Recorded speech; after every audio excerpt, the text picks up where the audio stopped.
Hello everyone, Ram ई गुरुकुल में आपका स्वागत है। आज हम लोग राजस्थान के इतिहास के बारे में पढ़ेंगे। सबसे पहले हम लोग राजस्थान का प्राचीन इतिहास पढ़ेंगे। दोस्तों, इसे हम लोगों ने 7 भागों में बांटा है ताकि हम लोग डिटेल स्टडी कर सकें। आज हम लोग भाग 1 के बारे में पढ़ेंगे। राजस्थान के पुरातात्विक स्थल। मनुष्य ने अपने मस्तिष्क के विकास के साथ साथ अपने उपयोग में आने वाली धातुओं, उपकरणों और मृदभांडों तथा समाज का निरंतर विकास किया है। इसके बारे में मैं आपको समझाऊं कि जैसे पहले के ज़माने में मोबाइल का आविष्कार नहीं था, धीरे धीरे मनुष्य का मस्तिष्क विकसित होता गया तो मोबाइल का आविष्कार हुआ। आने वाले टाइम में मोबाइल से भी एडवांस चीज़ बन जाएगी तो धीरे धीरे समाज का भी विकास होता रहेगा, धातुओं, उपकरण और आने वाले समय में समाज का भी निरंतर विकास होगा। दोस्तों, पुरातात्विक इतिहास को हम लोग 5 भागों में वर्गीकृत करके पढ़ेंगे। पहला पुरा पाषाण काल, दूसरा नवपाषाण काल, ताम्रयुगीन काल, चौथा कांस्ययुगीन काल, पांचवा लोहयुगीन काल। पहले जो काल है वो पत्थरों के उपयोग से संबंधित काल है। दूसरा ताम्रयुगीन, तांबे का यूज़ किया जाता था ताम्रयुगीन काल में। कांस्ययुगीन काल में तांबा और टिन मिलाकर कांस्य धातु बनाई गई तो उसका उपयोग किया जाता था। और लोहयुगीन काल में लोहे का उपयोग किया जाता था।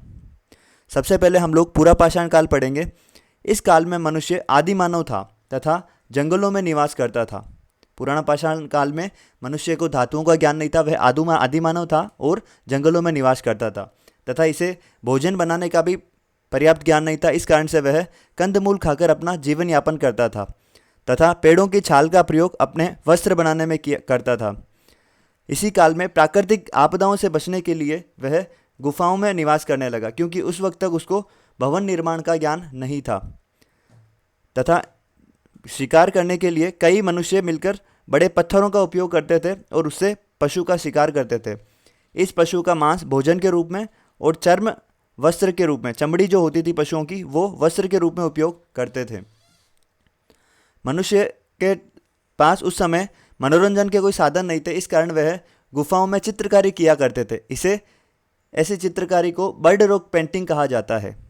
राजस्थान में इसके प्राचीनतम साक्ष्य मिले हैं गरड़दा बूंदी से। गरड़दा नामक स्थान है बूंदी में, वहाँ पर यहाँ से प्राचीनतम साक्ष्य मिले हैं। अगर आपसे क्वेश्चन पूछे कि बर्ड रॉक पेंटिंग के प्राचीनतम साक्ष्य कहाँ मिले हैं तो गरड़दा बूंदी से प्राप्त हुए हैं।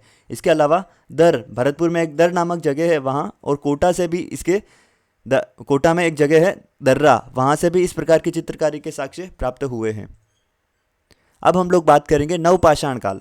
दोस्तों, इस काल में परिवार स्थापित होने लग गए थे। इस कारण से मनुष्य को एकल शिकार करना पड़ा। जैसे जैसे सब लोगों का अलग अलग परिवार स्थापित हो गया तो उन्हें एकल शिकार करना पड़ा। इस कारण से मनुष्य ने पत्थर के नुकीले भागों से औजारों का निर्माण किया। इस कारण से इसे हस्तकुटार काल कहा जाता है। अब पत्थर से नुकीले भागों से औजारों का निर्माण क्यों किया? क्योंकि पहले के ज़माने में पुरापाषाण काल में मैंने आपको बताया कि कई मनुष्य मिलकर बड़े पत्थरों से शिकार करते थे। लेकिन जब मनुष्य अलग अलग रहने लगे परिवार के रूप में तो उन्होंने नुकीले भागों से औजारों का निर्माण किया और इस कारण से इसे हस्तकुठार काल भी कहा जाता है। इस काल में पशुपालन भी प्रारंभ हुआ था। पशुओं को पालना शुरू किया और उनसे जो दूध वगैरह जो भी उनसे मिलता था उसका प्रयोग करना शुरू किया। बागोर सभ्यता नवपाषाण काल से पहले की है, लेकिन अधिक उन्नत होने के कारण इसे नवपाषाण काल मान लिया गया। बागोर जो सभ्यता है भीलवाड़ा में, वो इस सभ्यता इससे पहले की है, लेकिन उसे नवपाषाण काल में माना जाता है। अगर आपको हमारा चैनल का कंटेंट पसंद है तो आप चैनल को सब्सक्राइब करें और बेल आइकन दबाएं। अब हम लोग बात करेंगे ताम्र काल की। मनुष्य ने सबसे पहले ताम्र धातु, तांबे का ही प्रयोग करना शुरू किया था। ताम्रपाषाणकालीन सभ्यताओं के बारे में बात करें तो गणेश्वर जो सीकर में है, गणेश्वर सभ्यता, आहड़ सभ्यता जो उदयपुर में स्थित है, बालाथल सभ्यता जो उदयपुर में है, गिलूंड सभ्यता जो राजसमंद में है और ओजियाना सभ्यता जो भीलवाड़ा में स्थित है, ये ताम्रपाषाणकालीन सभ्यताएं हैं। मतलब तांबे और पाषाण, पत्थर का यूज़ किया जाता था इन सभ्यताओं में। इस बारे में आप लोग ध्यान रखिएगा। अगर यहाँ से क्वेश्चन पूछा जाए कि निम्न में से कौन ताम्रपाषाणकालीन सभ्यता नहीं है, इनमें से 3 ऑप्शन ये रहेंगे और एक दूसरा रहेगा, तो उसमें आपको ध्यान रखना है कि ताम्रपाषाणकालीन सभ्यताएं ये है। अब हम लोग कांस्य काल की बात करें। कांस्य के बारे में बता दूं, मनुष्य ने तांबे में टिन मिलाकर, मतलब तांबा और टिन मिलाकर एक धातु का निर्माण किया जो तांबे से अधिक मजबूत और हल्की धातु थी, उसे कांस्य का निर्माण किया था। कालीबंगा एक तरह से कांस्य युगीन सभ्यता है और यह काल भारत के प्रथम नगरीकरण से संबंधित है, क्योंकि इस समय भारत में नगर भी स्थापित होना शुरू हो गए थे। अब हम लोग बात करें लोह काल की। दोस्तों सबसे पहले तो मैं आपको बता दूं कि मनुष्य ने तांबे का यूज़ किया, उसके बाद कांस्य युगीन और सबसे बाद में लोहे का। तो लोहे का प्रयोग मनुष्य ने दो कार्यों में किया था। एक तो राजवंश स्थापित हो गए थे, इस वजह से लोहे के औजार बनाए गए, हथियार बनाए गए। और जनसंख्या बढ़ने के कारण कृषि उत्पाद को बढ़ावा देने के लिए हल की फाल को भी लोहे से बनाए गए ताकि वो अधिक समय तक चल सके।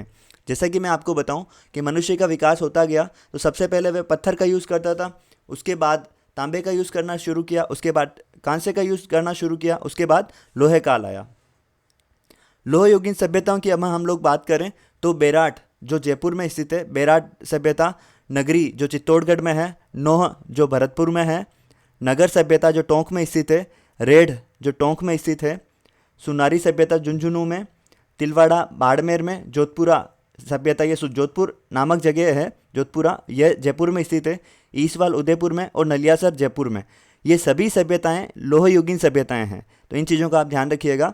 अगर आपको याद हो सके तो बहुत अच्छा रहेगा कि निम्न में से कौन सी लोहे युगीन सभ्यताएं नहीं है। इनमें से बेराट, नगरी, नोह और एक ऑप्शन रहेगा कालीबंगा। तो कालीबंगा कौन सी युगीन सभ्यता है, ये आपको ध्यान रखना है।